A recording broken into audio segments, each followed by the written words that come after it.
Today we're going to be learning how to make a two-color reduction Linocut print. So you'll need a linoleum block, and we're going to flip it over onto the back. And you're going to need your design. Make sure that it's printed in reverse if it has any words, letters, or the emblem has to go in a specific direction. You'll notice on the back I've actually already traced it once, but just to go through it with this video, I'm going to trace it again and make it nice and dark.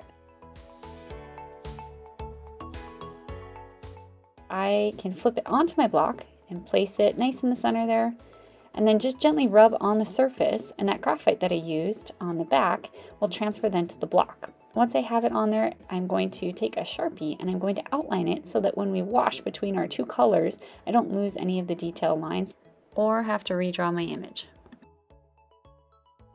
Next step is to take my image and map out how I want to print out my colors. So for my paper color, I want it to be white. So I'm going to write paper color equals white. Then I'm going to decide and look at my colors. Yellow is lighter than red, so I'm going to first write number 1 and carve out all the areas that I want to keep white, which is going to be my background. And then I'm going to ink up and print out yellow because yellow is the lighter color. For step number 2, then I'm going to carve out all the areas that I want to keep yellow, and then I'm going to print my red. Essentially, I'm going to ink up and I'm going to print the red over the top of the yellow areas. So when I look down at my emblem, to go through this again, I'm carving out all the white in the background, and then I'm going to print out all the yellow areas that you see.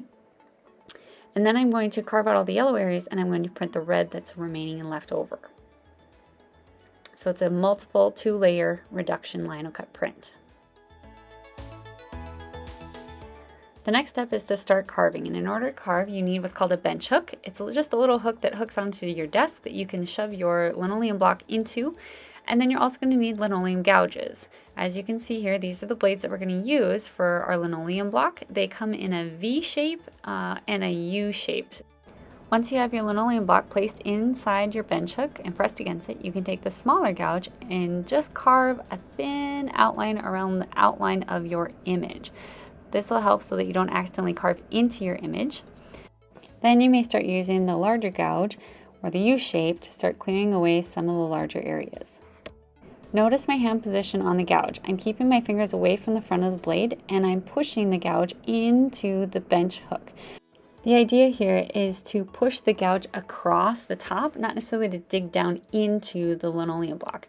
Keep your hands away from the front of the blade. Always be sure to press into the bench hook and not use your fingers out in front to hold the block in place.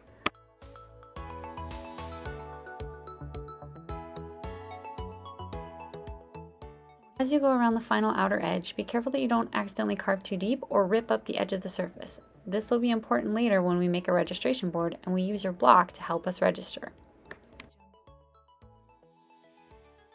You can start feeling the edges of your board to start noticing which ridges need to be carved down and which ones feel like they're down low enough so that you won't roll over them with the ink. Then take one final look to see that your image is raised up enough so that the ink can lay over the top of it.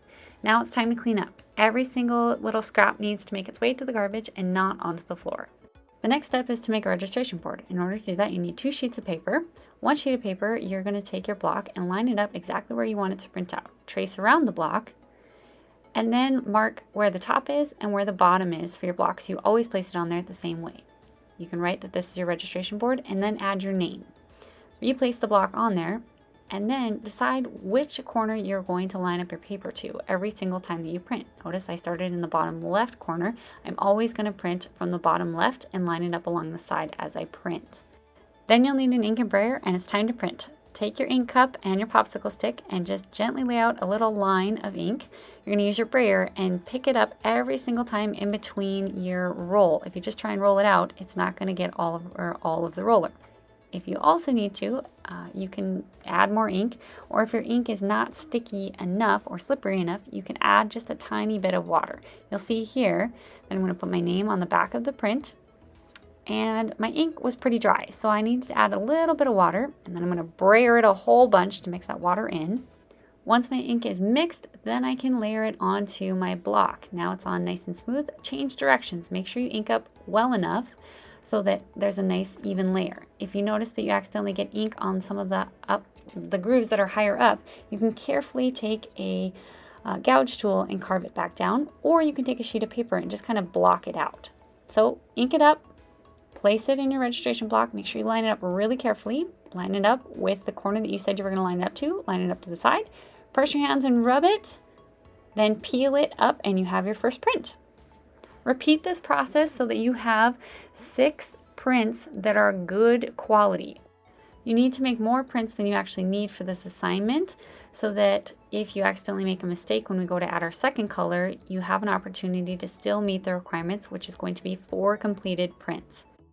As you watch me print out my last 4 prints, notice how I'm always taking the block off of the board, re-registering it, and then re-registering the paper every single time the same way and peeling it off. You'll also notice in this one, I started using the paper because I had some ink spots that I couldn't get rid of in my print. You can do it this way if you're tired of carving it out. In this print, I have a few patchy ink spots because my ink was dry, so I'll use it as a draft print for when I do my second color. Now it's time to clean up. Take it to the sink, wash it. You sign your name on your registration board so you don't lose it. Put it with your linoleum block into your art bin. Put your popsicle stick in the garbage and close up the lid on your ink. Take some spray, wipe down the table, make sure all the crumbs are in the garbage, and lastly, wipe down so there's no ink left on the gouge. That completes part 1 of the production Linocut.